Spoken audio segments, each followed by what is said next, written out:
कदीर की दरख्वास्त पर उसकी मुलाकात उसकी कातिला माँ और बहन से करवाई गई। इसमें दो फरीकीन के दरमियान गुफ्तगू की गई। कदीर ने अपनी माँ और बहन से पूछा कि ऐसा क्या हो गया था जिसकी वजह से तुम लोगों ने अपनी बहू, मेरी बीवी और मेरे बच्चे की माँ को कत्ल कर दिया। कत्ल करना एक अलहदा बात है, लेकिन इतनी बेरहमी से उसको मारा गया, उसके टुकड़े किए गए, उसको जिनसी जाति का निशाना बनाया गया, उसको जलाया गया और गंदे नाले में उसकी लाश को फेंका गया। यहाँ पर सवाल ये पैदा होता है कदीर का अपनी वालदा से कि माँ से वो इस चीज की बात पूछता है कि माँ जी, आपको किस चीज की कमी मैंने दी थी? आपको पैसा दिया था, घर दिया था, सारे इख्तियारात दिए थे, आपको जब भी पैसे की जरूरत होती आप मुझे कॉल करती, मैं आपको फौरन पैसे दे देता। जो मामला सोशल मीडिया पे बताए जा रहे हैं कि कदीर खर्चा जो है अपनी बेगम को भेजा करता था, तो कदीर का कहना है कि मैं अपनी बेगम को उसके मुताबिक खर्चा भेजा करता था, अपनी माँ और बहनों को उनके मुताबिक खर्चा भेजा करता था जिस चीज़ की उनको ज़रूरत होती थी। मेरी माँ और बहनों को पैसे की कमी नहीं थी, ना ही कभी किसी चीज़ की तंगी थी। आपको इन मामलात में मेरा क्या अमल दखल था? ना आपके किसी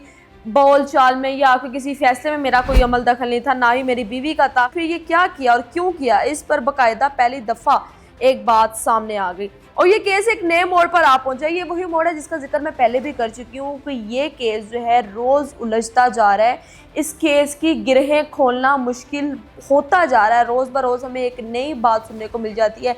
जैसे कि अभी हमने आपको बताया कि कदीर की दरख्वास्त पर उसकी मुलाकात उसकी वालदा और बहन से करवाई गई। मतलब एक माँ की उसके बेटे से मुलाकात और एक बहन की उसके भाई से मुलाकात और भाई की एक कातिला माँ से मुलाकात और कातिला बहन से मुलाकात हुई। इसका जिक्र हम पहले भी कर चुके हैं क्योंकि ये केस जो है हमें पहले ही इस मोड़ पर आता हुआ नज़र आ रहा था, क्योंकि ज़ारा के वालिद और मामू की जानिब से हमें तफसीलात मिल चुकी थी कि ये केस ऐसा ही होगा। आज से पहले अगर हम एक बात सामने रखें कि कत्ल करने की बातें जो हैं वो पहले भी हो चुकी हैं। कत्ल किस तरह किया गया, ज़ारा को नवीद के ज़रिए मारा गया, अब्दुल्ला के टुकड़े किए गए, फिर नाले में बहाया गया, उसको जलाया गया, उसका सांस बंद किया गया। घर में पता नहीं उस वक्त क्या क्या हुआ, 2 साल का बच्चा भी शायद ये सब कुछ देख रहा होगा। हम ये बात आपको बार बार इसलिए बता रहे हैं कि ये केस कहीं बंद ना हो जाए।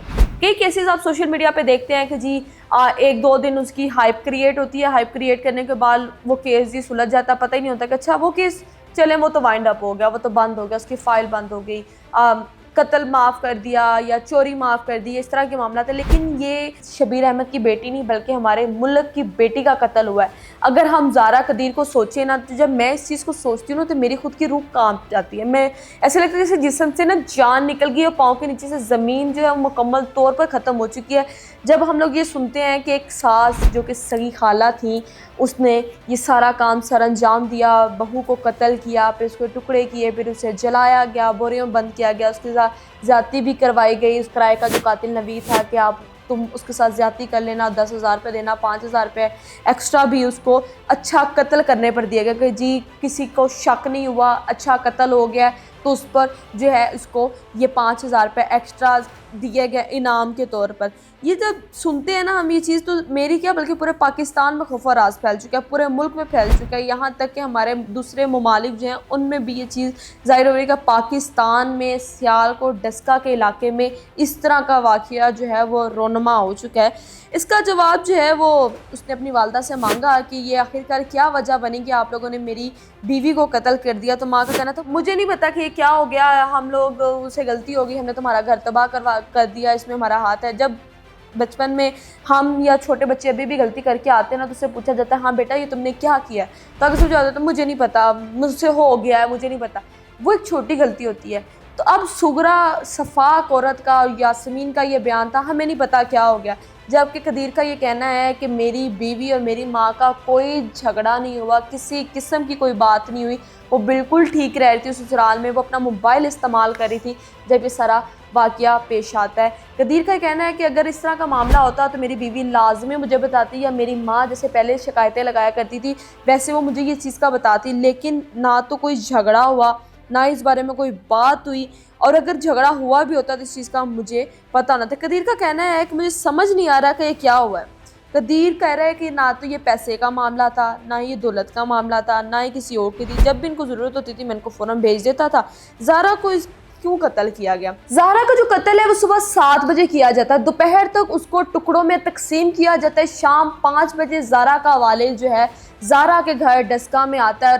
12 घंटे वो ज़ारा की सास सुगरा और यास्मीन के तरले मिन्नतें करता है कि मुझे मेरी बेटी का बता दो, तुम लोग को खुदा का वास्ता अगर मार दिया तो भी बता दो, मैं उसको अपने घर ले जाऊं, मैं उसकी तदफीन करूं या जो भी करूं। लोगों का कहना है कि कदीर जो है वो ज़ारा को कत्ल होने की तफसीलात मिलने के बाद वो वहाँ से सऊदी अरब से निकला, तो ऐसा कुछ भी नहीं हुआ। कदीर पहले ही, जब कदीर की वालदा ने यह बताया कि तुम्हारी बेगम किसी आशना के साथ भाग चुकी है, पैसे भी ले गई, जेवरात भी ले गई है और अपना बच्चा इधर छोड़ गया, तो कदीर को भी ये बात खटकी। कदीर वहाँ से फ़ौरन सऊदी अरब से पाकिस्तान के लिए निकला है कि मेरी माँ और मेरी बहन ने कोई नया काम तो नहीं सर अंजाम दे दिया। जैसे ही कदीर इस्लामाबाद एयरपोर्ट पर पहुंचता है, तो जैसे ही वो एयरपोर्ट पर पहुंचता है तो उसे पता चलता है कि उसकी बीवी ज़ारा को कत्ल कर दिया गया, टुकड़े तकसीम करके उसको गंदे नाले सियालकोट में बहा दिया गया। वहाँ पर टुकड़ों की जो है वो जांच पड़ताल की जा रही है, टुकड़े ढूंढने की कोशिश की जा रही है। तो इस्लामाबाद से कदीर सीधा सियालकोट डस्का गंदे नाले पर गया और वहाँ पर पुलिस जो है वो डेड बॉडीज़ और टुकड़ों को जो है वो हॉस्पिटल मुंतकिल करी। हॉस्पिटल से डेड बॉडी मिलने के बाद उसको गुस्ल किया गया, तदफीन की गई और कदीर अपने ससुराल गुजरांवाला चला गया। उसके बाद ये पहली मुलाकात थी कदीर की दरख्वास्त पे उसकी वालदा और माँ से। इसमें जो भी बातें हुई वो ये थी कि कदीर की वालदा और बहन को किसी चीज़ की कोई निदामत नहीं थी कि वो इस सारे मामले का हल जो है वो कैसे निकालेंगे। कदीर अपनी माँ को माफ़ करेगा या नहीं, उसको माफ़ करना चाहिए या नहीं, ये आप लोगों ने हमें लाजमी अपनी तफसीलात से, अपनी राय से आगाह करना है। लम्हा ब लम्हा हम आपको आगाह करते रहेंगे। देखते रहिए 94 न्यूज़।